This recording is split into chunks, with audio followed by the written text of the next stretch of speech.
Lakhipur Chilean care হস্পিটেলত ভঙা চিঙাৰ সফল অস্ত্ৰোপচাৰ অস্থি বিশেষজ্ঞ প্ৰশান্ত শ্ৰীনিবাসৰ সফলতা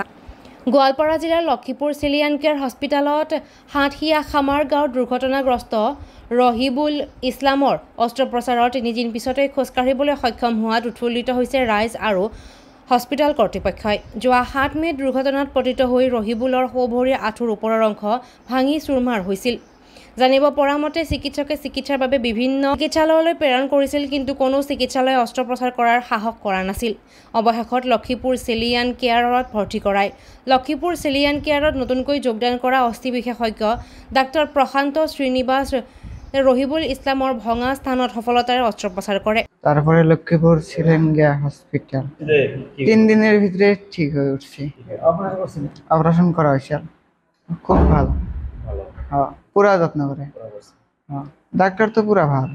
হসপিটালের বিষয় ভালো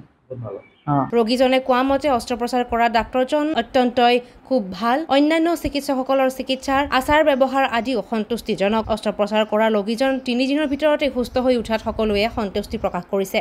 Actually, immediately we